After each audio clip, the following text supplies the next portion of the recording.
biasanya mau bicara tentang kelahiran Kristus itu nanti pada bulan Desember.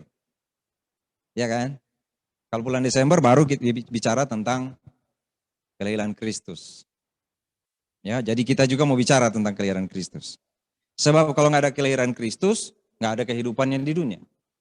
Kalau nggak ada kehidupan di dunia, nggak ada kematiannya. Nggak ada kematiannya, nggak ada kebangkitannya. Nggak ada kebangkitannya, nggak ada kenaikan ke surga. Nggak ada kenaikannya ke surga, nggak Roh Kudus turun. Kalau Roh Kudus turun, Roh Kudus nggak turun, nggak ada pembentukan gereja. Kalau tidak ada Roh Kudus, tidak ada gereja tubuh Kristus. Jadi itulah yang membuat kita berada sekarang di dalam gereja tubuh Kristus. Yaitu ketika ada kelahiran Tuhan Yesus, yang tercatat dalam Alkitab, dan itu tercatat dalam Alkitab, lalu ada kehidupannya di dunia, dan kita sudah belajar kemarin, waktu lalu. Bahkan kita sudah belajar tentang bagaimana Tuhan memakai hamba-hamba Tuhan untuk melayani Tuhan. Mari sekarang kita lihat dari satu orang yang luar biasa. Mungkin nanti 2 kali kita akan bahas ini, tapi mari kita lihat sekarang tentang ini. Yaitu tentang Sakaria, Elisabet, dan Yohanes. Sakaria, Elisabet, dan Yohanes yang pasti ini selalu dibicarakan pada bulan Desember ini. Ini biasanya kalau di kalender gereja disebut minggu-minggu Advent. Ya, masa apa itu?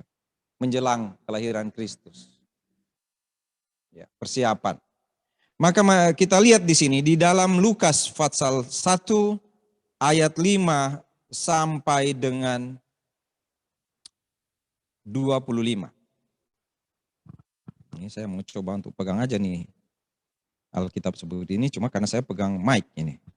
Jadi mungkin Ariel mesti bantu saya untuk taruh tuh mic di sini.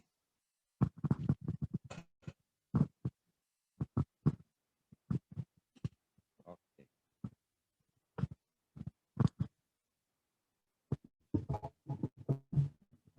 Maaf, saudara, agak terganggu, saudara. Bisa? Sudah keluar, saudara. Oke.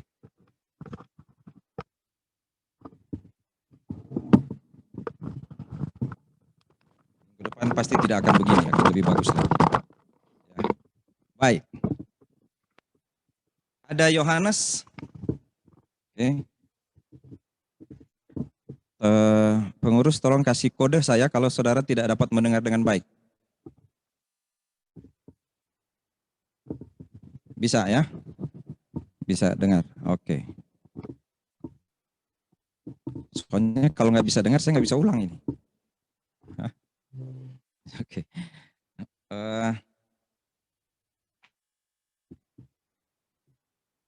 Lukas ini menulis lengkap tentang kelahiran Tuhan Yesus. Dimulai dari Yohanes dan Sakaria. Kenapa seperti itu? Kalau saudara baca di Lukas pasal 1 ini, dibilang dia itu menyampaikan kepada kita ketika dia bertanya atau meneliti. Dia menyelidiki segala peristiwa itu dengan saksama dari asal mulanya dan mengambil keputusan untuk membukukannya. Jadi dia meneliti dengan saksama. Sehingga dia menulis seperti ini. Nah, yang dia catat pertama adalah seorang yang luar biasa, ya, seorang yang sangat hebat. Sebenarnya waktu itu yang dia catat di ayat 5 adalah seorang yang sangat luar biasa, yang hebat, namanya Herodes. Ya kan? Raja dia. Kami nanti tanggal 9 ada pilkada. Nanti tanggal 15 sampai 17 Gereja Alkitab Anugerah akan ada pemilihan ketua sinode. Ya, ada pemimpin yang hebat, Herodes. Tapi cuma dicatat doang. Karena pelajaran yang akan kita ambil ini adalah soal orang yang tidak besar, yang tidak terlalu terkenal, bahkan dia tersembunyi di antara beribu-ribu imam, namanya Sakaria dan Elisabet. Dia adalah keturunan Lewi, dan keturunan Lewi itu ada banyak sekali, saudara. Ada banyak, mereka itu imam, ada banyak sekali, sehingga mereka ada kelompok-kelompok, ada kelompok. Mereka bikin kelompok sampai ada 24 kelompok gitu. Itu saudara boleh baca di 1 Tawarik 24. Ya. Saudara boleh baca di 1 Tawarik 24. Eh, jadi kalau dia mesti melayani Tuhan itu sangat ini, sangat apa? Sangat bukan kebetulan ya. Sangat luar biasa kalau dia terpilih. Karena kan ada banyak sekali. Ada banyak sekali ini, ada banyak sekali imam. Ada banyak sekali pelayan Tuhan. Nah, kalau dia terpilih itu memang luar biasa sekali. Itu syukur kalau dia bisa melayani itu setahun sekali. Itu syukur banget gitu. Setahun sekali. Jadi dia tidak terkenal, tidak hebat sekali, tapi Lukas melihat dia. Kenapa Lukas melihat Zakaria? Karena Zakaria dan Elizabeth akhirnya nanti akan melahirkan, Elizabeth akan melahirkan seorang anak yang akan membuka jalan bagi Kristus. Saudara tahu, saya mau bilang kepada saudara, saya adalah orang yang sangat respect. Ketika saya mengambil keputusan untuk melayani Tuhan, saya sangat bangga pada satu orang, namanya Yohanes Pembaptis. Kenapa? Ketika dia berkata pada Tuhan, membuka tali kasutnya pun aku tidak layak. Dan biarlah dia semakin besar dan aku makin kecil. Saudara tahu dia melayani cuma 3 tahun. Paling tinggi 3 tahun. Sesudah itu dia dipancung. Itu Yohanes Pembaptis. Nah, itu sudah terlalu depan saya bicara tentang itu. Sekarang mari kita lihat di sini, di dalam ayat-ayat ini. Jadi saya katakan tadi, ada seorang yang hebat, Herodes, ya, di mata manusia loh, hebat, raja, saudara, raja. Ini bukan main-main ini, seorang yang hebat. Tetapi nanti saudara lihat bagaimana hidup si Herodes itu nggak bagus. Jadi dia cuma tercatat sebagai orang yang tidak baik. Tetapi ada catatan-catatan lagi sesudah itu tentang Herodes. Dia memancung kepala Yohanes. Dia mengini Tuhan Yesus. Tapi Zakaria jarang sekali saudara. Cuma di awal kitab. Itu kalau ada di Matius. Dan di Lukas. Zakaria dan Elizabeth. Pendek sekali tulisan tentang mereka. Tetapi harusnya setiap tahun menjelang kelahiran Yesus. Hari Raya atau Natal yang kita kenal. Harusnya orang ingat pada Zakaria dan Elizabeth. Harusnya orang ingat.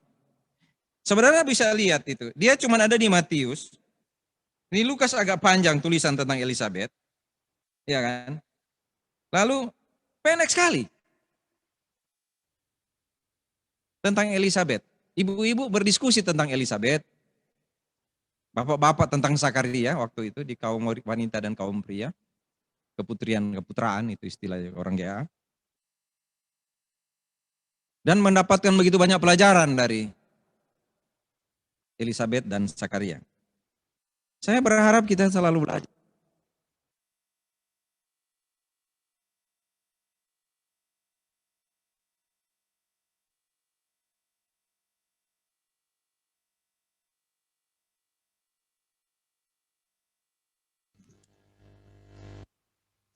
Nggak ada suara.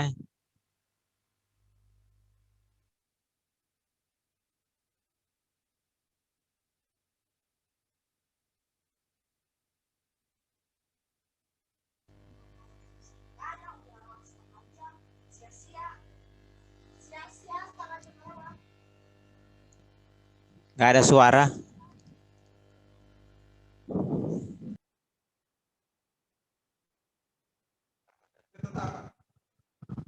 Benar di hadapan Allah, hidup menurut segala perintah, ketetapan Tuhan dengan tidak bercacat.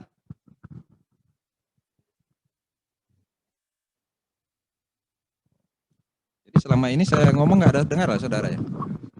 Oh barusan, kirain selama saya ngomong saudara nggak dengar.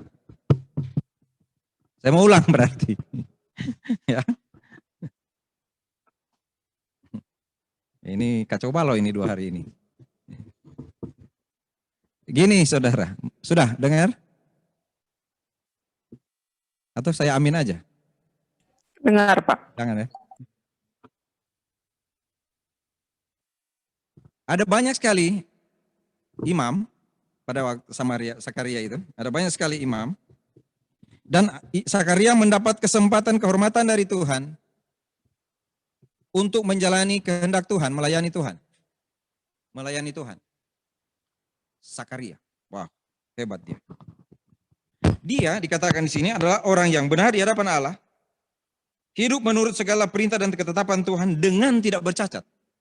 Saya tanya tadi, saya katakan tadi, mungkin saudara tidak sempat dengar apa yang saya katakan, yaitu apakah saudara pernah mendapatkan orang seperti ini?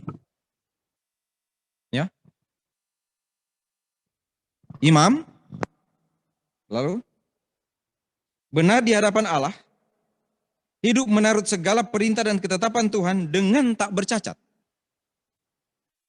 Ketemu di mana orang kayak begini? Ya. Tapi orang ini tersembunyi, saudara. Tidak pernah diperhatikan. Karena mereka selalu bersembunyi. Apalagi Elizabeth. Karena dikatakan tadi dia tidak punya anak. Ya.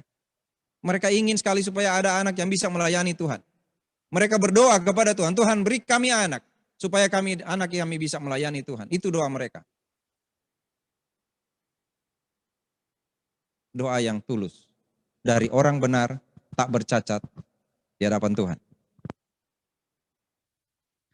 Ketika dia ditunjuk Tuhan untuk menjadi dibuang undi sebenarnya kalau saudara ini, jadi dibuang undi dan ketemulah si Sakaria untuk memimpin. Mereka tidak mempunyai anak, Elizabeth mandul dan keduanya telah lanjut umurnya. Pada suatu kali waktu tiba giliran rombongannya, Sakaria melakukan tugas keimaman di hadapan Tuhan. Sebab ketika diundi, sebagaimana lazimnya untuk menentukan imam yang bertugas, dialah yang ditunjuk untuk masuk ke dalam bait suci dan membakar ukupan di situ. Sepertinya undian menunjuk kepada Sakaria, supaya Sakaria melayani Tuhan. Saudara lihat ada dua. Tadi ada Herodes dan ada Sakaria. Herodes gambarkan dunia, kehebatan dunia, dihormati orang karena dia raja. Tapi ada Sakaria dan Elizabeth, pelayan Tuhan yang tersembunyi. Baik. Nah, sekarang ada dua lagi yang terjadi. Yaitu dengan membuang undi seperti kebiasaan. Jadi dikira inilah yang terjadi. Yaitu undi itu yang menunjukkan dia melayani Tuhan. Tetapi sebenarnya kalau saudara perhatikan. Apa yang dikatakan kepadanya? Setelah dibuang undi, semua orang berkumpul di luar tempat sembahyang. Waktu itu adalah waktu pembakaran ukupan. Tampaklah kepada Sakaria seorang malaikat Tuhan berdiri di sebelah kanan mezbah pembakaran ukupan. Melihat hal itu ia sangat terkejut dan menjadi takut. Saudara, mulai dari kitab terakhir di Alkitab Perjanjian Lama, Sakaria, Maleaki, inilah pertama malaikat menunjukkan diri kepada manusia. Dan tidak heran kalau Sakaria ketakutan. Ada Herodes yang menggambarkan dunia. Ada undian dan ada Sakaria yang taat pada Tuhan. Ada malaikat yang diutus Tuhan. Nampak pada Sakaria dan itu membuat Sakaria ketakutan. Saya tidak membayangkan kalau saya ada di situ waktu itu bagaimana tiba-tiba malaikat menampakkan diri. Oh pasti ini sangat takut. Lalu ini yang terjadi saudara. Yaitu ketika malaikat itu berkata kepada Sakaria, jangan takut hai Sakaria. Sebab doamu telah dikabulkan dan Elizabeth istrimu akan melahirkan seorang anak laki-laki bagimu dan haruslah engkau menamai dia Yohanes. Engkau akan bersukacita dan bergembira dan bahkan banyak orang akan bersukacita atas kelahirannya. Saudara, yang menentukan apakah undian atau Tuhan mendengar doa. Yang membuat Sakaria harus melayani di hadapan Tuhan. Apakah undian yang ditentukan oleh para sahabat Sakaria ataukah doa? Kita pasti akan bilang, orang yang sangat beriman akan bilang doa. Bagaimana? Enggak terserahlah. Dua-duanya boleh. Yaitu karena undian dan tepat, tapi pasti undian pada waktu itu sama dengan undian itu selalu mereka gunakan untuk menentukan mana kehendak Tuhan. Saudara masih ingat untuk menggantikan Yudas Iskariot, mereka juga mengundi.